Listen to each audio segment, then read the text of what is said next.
అందరికీ నమస్తే అండి. బాలకృష్ణ గారి కెరీర్లో హయ్యెస్ట్ బడ్జెట్తో రూపొందిన సినిమా అఖండ 2 తాండవం. ఈ సినిమా మీద భారీ అంచనాలు ఉన్నాయి. దానికి తగ్గట్టు ప్రీ రిలీజ్ బిజినెస్ కూడా భారీగానే జరిగింది. సో 250 కోట్లు గ్రాస్ కలెక్షన్స్ లక్ష్యంగా రిలీజ్ అవ్వాల్సిన సినిమా చివరి నిమిషంలో ఆగిపోయింది. డిసెంబర్ 4వ తేదీన ప్రీమియర్స్ పడతాయి. డిసెంబర్ 5వ తేదీన ప్రపంచవ్యాప్తంగా రిలీజ్ అవ్వబోతోంది అనే సినిమా బాలకృష్ణ గారి కెరీర్లో first pan India cinema.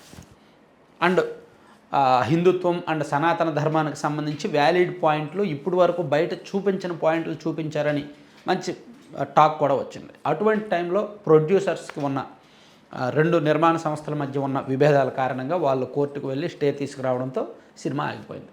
So ఇప్పుడు మళ్ళీ ఎప్పుడు రిలీజ్ అవుద్ది బాలకృష్ణ గారి అభిమానుల్లో అండ్ తెలుగు సినీ రంగ అభిమానుల్లో తలుస్తున్న ప్రశ్న. ఎప్పుడు రిలీజ్ అవుద్ది? యాక్చువల్లీ డిసెంబర్ 5 మంచి ముహూర్తం. బాలకృష్ణ గారు ముహూర్తాలు బలంగా నమ్ముతారు. తన సినిమా ఓపెనింగ్ దగ్గర నుంచి తన సినిమా రిలీజ్ అయ్యే వరకు ఖచ్చితంగా ఆయన ముహూర్తాన్ని నమ్ముతారు. ఏది పడితే అది ఎలా పడితే అలా ఒప్పుకోరు. సో నిన్న రిలీజ్ అవ్వలేదు, ఈరోజు కోర్టు కేసులు క్లియర్ అయితే 6వ తేదీని రిలీజ్ చేద్దాం, 7వ తేదీని రిలీజ్ చేద్దాం అంటే ఒప్పుకోరు. సో దానికి సంబంధించి కొంచెం చూస్తున్నారనమాట.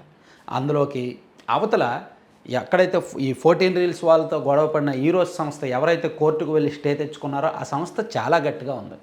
వాళ్ళు తెలుగు సినీ రంగంలో కొంతమంది నిర్మాతలు వెళ్ళి వాళ్ళతో మాట్లాడే ప్రయత్నం చేస్తున్నప్పటికీ వాళ్ళు మెత్తబడడం లేదు. మా డబ్బులు మాకు ఇచ్చి మాట్లాడండి అంటున్నారు. ఒక సగం ఇస్తాము, ఒక 25% ఇస్తాము, మిగిలింది సినిమా రిలీజ్ అయిపోయాక తర్వాత ఇస్తామన్నా ఒప్పుకోవట్లేదు. ఎందుకంటే ఇది ఇప్పటి గొడవ కాదు, ఈ 2 ఏళ్ళదో 3 ఏళ్ళ గొడవ కాదు, దాదాపుగా 10 ఏళ్ళకు పైగా ఈ రెండు సంస్థల మధ్య ఉన్న గొడవ. కాబట్టి ఈరోస్ ఇంటర్నేషనల్ సంస్థ వాళ్ళు చాలా గట్టిగా ఉన్నారనమాట. పైగా కోర్టు వాళ్ళకు అనుకూలంగా ఇచ్చింది కాబట్టి వీళ్ళు వాళ్ళతో కాళ్ళ బేరానికి వెళ్ళాల్సిందే, వెళ్తున్నారు. ఎందుకంటే ప్రొడ్యూసర్లు మేము కోట్లు పెట్టుబడి పెడతాం, మేము కాళ్ళ మీద కాలు వేసుకొని కూర్చుంటాం అంటే కుదరదు. ఎవరికైనా సరే సేఫ్ జర్నీ ఉండదు. లైఫ్ అంటే సేఫ్ జర్నీ ఉండదు. అదే రంగంలో అయినా సరే, సినిమా అవని, స్పోర్ట్స్ అవని, పాలిటిక్స్ అవని, మీడియా అవని, ఏదైనా సరే ఏ స్థాయిలో ఉన్నవాడికి ఆ స్థాయిలో ఉండాల్సినవి ఉంటాయి. కష్టాలు, సినిమాలు అన్నీ కూడా. సో ఇప్పుడు వీళ్ళకి పాపం 3 రోజుల నుంచి నిద్రలేదు. సాధారణంగా సినిమా రిలీజ్ అంటే హీరో కాస్త రిలాక్స్గా ఉంటాడేమో కానీ ప్రొడ్యూసర్ అండ్ డైరెక్టర్ వాళ్ళు అస్సలు రిలాక్స్గా ఉండరు, నిద్ర కూడా ఉండదు. అటువంటిది ఇప్పుడు ప్రొడ్యూసర్కి రిలీజ్ ఆగిపోవడం, బాలకృష్ణ గారి ఫ్యాన్స్ అందరూ రివర్స్ అవడంతో వాళ్ళు 3 రోజుల నుంచి నానా ఇబ్బందుల్లో ఉన్నారు. పైగా ఇప్పుడు కొత్త రిలీజ్ డేట్ ఏంటి అనేది రకరకాల చర్చించే క్రమంలో డిసెంబర్ 25 యాక్చువల్లీ మంచి అనుకుంటున్నారంట. అంటే క్రిస్మస్ సందర్భంగా రిలీజ్ చేస్తే ఎలాగ ఈ సినిమాకి పాజిటివ్ బజ్ ఉంటుంది కాబట్టి తొలి 3 రోజులు కలెక్షన్స్ వస్తాయి, టాక్కి సంబంధం లేకుండా కలెక్షన్స్ వస్తాయి. సో సినిమా హిట్ టాక్ వస్తే, బాగుంది అనే టాక్ వస్తే న్యూ ఇయర్ కూడా కలిసి వస్తుంది. క్రిస్మస్ సెలవులు ఉంటాయి కాబట్టి కలిసి వస్తాయి. అండ్ న్యూ ఇయర్ సీజన్ కూడా కలిసి వస్తుంది. అలాగే సంక్రాంతికి కూడా, యాక్చువల్లీ సంక్రాంతికి 8 సినిమాలు ఉన్నాయి. ఎప్పుడూ లేనట్టుగా ఈసారి సంక్రాంతికి విపరీతమైన పోటీ ఉంది. ప్రభాస్ రాజాసాబ్ సినిమా, చిరంజీవి గారి మన శంకర్ వరప్రసాద్ గారి సినిమా, అండ్ రవితేజది భర్త మహాశైలుగా అనే సినిమా, ఇంకా చాలా సినిమాలు ఏవో ఉన్నాయి. చిన్న పెద్ద అన్నీ కలిపి 8 సినిమాలు ఉన్నాయి. ఆ 8 సినిమాలకు ఏదో అఖండ అప్పుడు వరకు పోటీ అవుద్దు అనుకోలేం. కానీ ఈ సినిమా హిట్ టాక్ వస్తే రిపీటెడ్ ఆడియన్స్ ఉంటారు.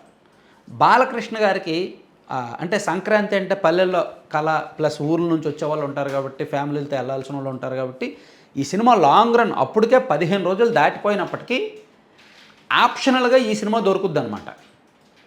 పైగా ఇంకేదో చిన్నపాటి వాల్యూ ఎడిషన్ లాగా ఏదైనా యాడ్ చేశారనుకోండి. సాధారణంగా సినిమాలు ఏం చేస్తారంటే ఒక 10 రోజులు రన్ అయిపోయిన తర్వాత కలెక్షన్స్ పెంచుకోవడం కోసం ఒక పాట కానీ, ఒక ఫైట్ కానీ, ఒక సీన్స్ కానీ యాడ్ చేస్తుంటారు. సో ఈ సినిమాకి కూడా అలా ఏమైనా యాడ్ చేశారనుకోండి ఒక లాంగ్ రన్లో, సో సంక్రాంతికి మళ్ళీ కలిసి వచ్చినా ఆశ్చర్యపోకర్లా. అంటే బాలకృష్ణ గారికి సంక్రాంతికి సెంటిమెంట్ కాబట్టి ఆయన సినిమాలు చూడడానికి ఇష్టపడతారు కాబట్టి కొంత కలిసి వస్తుందని నమ్ముతున్నారు. అంటే ప్రొడ్యూసర్లకి నెక్స్ట్ ఉన్న సేఫ్ జోన్ టైం అదే, December month ending. December first week miss అయితే మంత్ ఎండింగ్ మంచిది. క్రిస్మస్, న్యూ ఇయర్ కలిసి వస్తాయి. ఆ 2 దాటితే సేఫ్ జోన్లోకి వెళ్ళిపోతే ఓకే. లేదు సంక్రాంతి టైంలో సాధారణంగా థియేటర్లు దొరకవు, కానీ సినిమా హిట్ అయితే మాత్రం, సినిమా మంచి టాక్ వస్తే మాత్రం థియేటర్లో దొరకవు అనే మాట ఉండదు, థియేటర్లో ఉంచుతారు. ఆ 8 సినిమాల్లో 1-2 ఆపుకున్న ఆశ్చర్యపోకర్లా. సో అందుకే ప్రస్తుతానికైతే ఈ సినిమా కొత్త రిలీజ్ డేట్ కోసం చూస్తున్నారు. మ్యాక్సిమం ఇదే అని ఒక టాక్ ఉందన్నమాట. ఈలోగా లీగల్ ఇష్యూస్ అన్నీ క్లియర్ చేసుకోవాలని చూస్తున్నారు.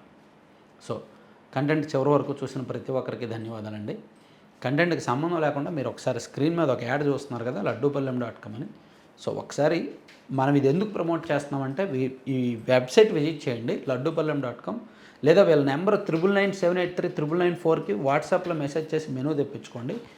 మీకు బయట ఎక్కడ కనిపించిన భిన్నమైన ఐటమ్స్ ఉంటాయి వీళ్ళ దగ్గర. టేస్టీ అండ్ హెల్దీ ఐటమ్స్ ఉంటాయి.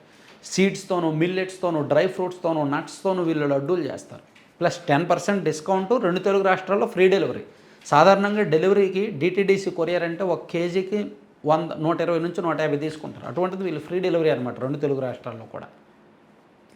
సో అందుకే మీకు కావాలనుకుంటే వీళ్ళ దగ్గర 20 రకాల లడ్డూలు ఉంటాయి, అండ్ మిల్లెట్స్తో చేసిన హాట్ స్నాక్స్ ఉంటాయి, and protein powder, ABC powder, dry dates పొడి, wheat sprouts powder, and moringa powder, జామాకు పొడి, అలాగే రకరకాల veg and non veg pickles, రకరకాల కారపళ్ళు చాలా ఉంటాయి వీళ్ళ దగ్గర. సో మీకు ఏం కావాలన్నా సరే బుక్ చేసుకోండి, వెబ్సైట్ విజిట్ చేయండి, ఆఫర్స్ ఉన్నాయి, వాడుకోండి. Thank you very much.